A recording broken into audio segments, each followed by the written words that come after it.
Open Obsidian, fire up your vault, and head straight to the File Explorer sidebar on the left. Right-click in that empty space and create 3 new folders. Name them Clients, Meetings, and Resources. That's it. That's your entire folder backbone for tracking client meetings, and honestly, you can have this up and running in under 30 seconds. Once those folders exist, you're going to drop 3 notes into them. Inside Clients, create a note called Client Dashboard. Inside Meetings, create Meeting Tracker, and inside Resources, create Resource Library. With just those 3 folders and 3 notes, you now have a central hub for every client conversation, every action item, every follow-up, right inside Obsidian, all connected and instantly searchable. Now let's build this out the way a real consultant or freelancer actually uses it day to day, because I learned the hard way that a folder structure alone isn't enough. When I first started using Obsidian for client work, I dumped everything into a single meetings folder and trusted the search bar. It worked until I hit about 15 clients, and then I was spending Monday mornings wading through old notes trying to remember if I'd promised to send a contract or just thought about it. That's when I landed on this exact 3-folder system, and it's what I still use now across Obsidian 1.5 and later. Your client dashboard note is the homepage you'll open every morning. I keep it simple, an H1 header, then sections for active clients, upcoming meetings, recent meetings, pending follow-ups, important reminders, and related resources. Under each heading, I drop a bulleted list that I update manually. Now, you could automate this later with the Data View plugin, and I'll touch on that, but I strongly believe you should live with the manual version first so you internalize the workflow. For each bullet point in active clients, I put the client name as an internal link. Just type 2 open brackets, the name, and Obsidian creates the link. I'll immediately click into that link, create the note if it doesn't exist, and fill out contact info, active projects, and a quick note on our last interaction. That client dashboard becomes a living index, not just a list.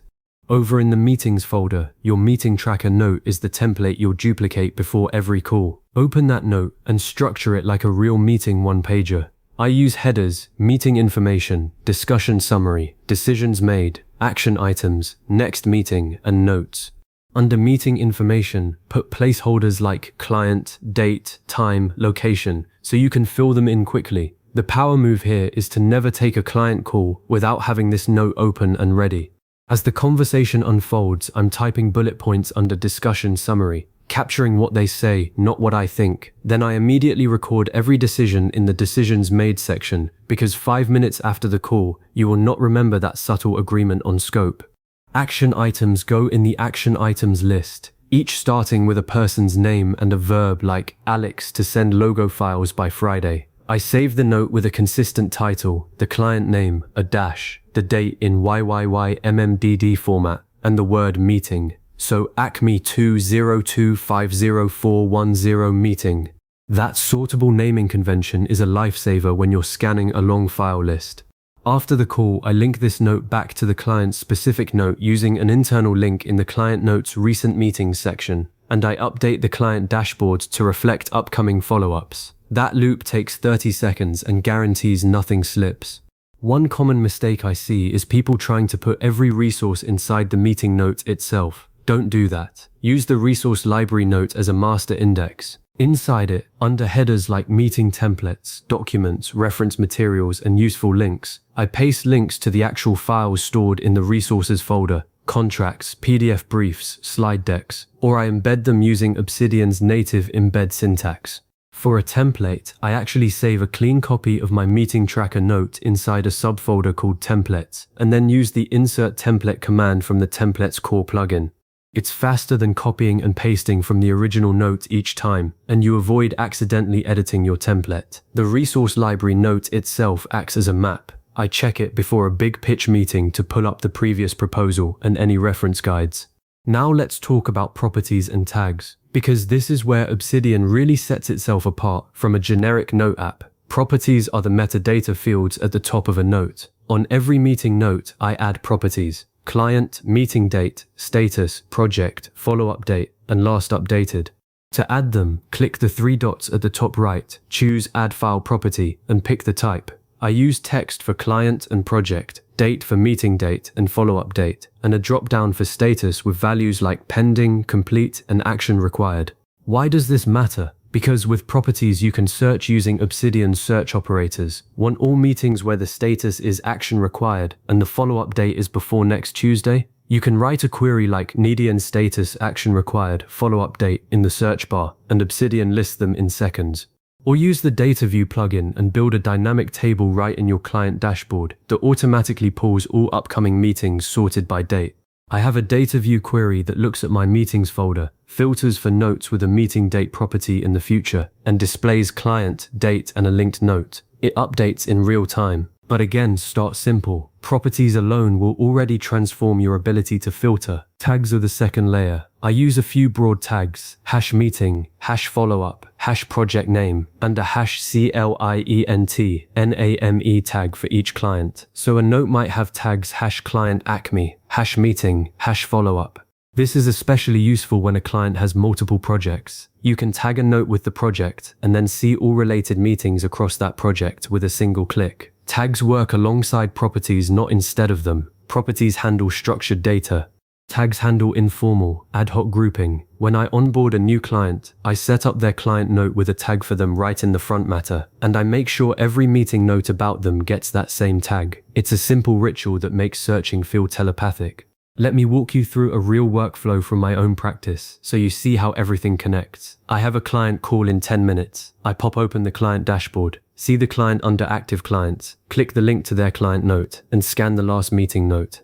I refresh my memory on any dangling action items. Then I go to my meeting tracker template, create a new note with the date and client name, fill in the properties with client acme, meeting date = today, status = scheduled. During the call, I jot down the discussion.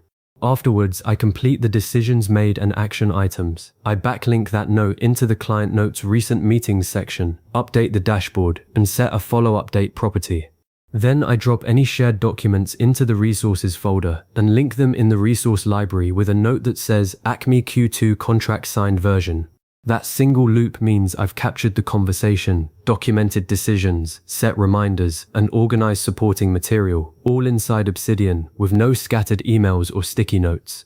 One opinionated tip: never archive meeting notes. Move them into an archive subfolder inside meetings instead. The folder structure stays clean, but the notes remain in your Vault search. Obsidian search is so fast that deleting or truly archiving outside the Vault only hurts you later when a client asks about a detail from 18 months ago.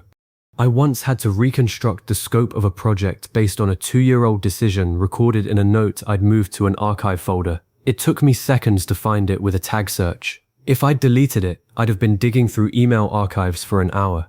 Your client dashboard doesn't have to be a static markdown page. As you get comfortable, you can embed dynamic views in it. For instance, you can use a simple data view query like table meeting-date, client, status from meetings where status = complete, sort meeting date desk to show a live table of all active meetings. I keep that right above my manual list of upcoming meetings. The manual list gives me the high-level glance. The data view table catches anything I might have forgotten to note by hand. It's the perfect safety net.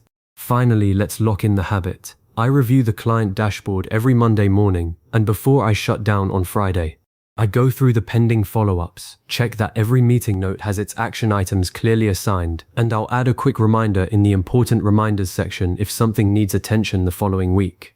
This takes me maybe 6 minutes and completely erases the anxiety of wondering what I missed. My client relationships have genuinely improved because I show up to every call already knowing what we discussed and what I promised to do. That's the real payoff of this system, not organization for its own sake, but better communication and a more professional experience for the person paying you. So you've now got a complete client meeting tracker in Obsidian. 3 folders, 3 core notes, a dashboard you update, linked meeting notes with properties and tags, a resource library, and a repeatable workflow that scales with your client list. Start with the structure, use it for a week, and then layer in data view or templates when you feel ready. Everything you capture today becomes reference material that saves you next month's follow-up call. Give this setup a try with your next client meeting, and when it clicks, come back and revisit any part of these steps whenever you need to tweak your system.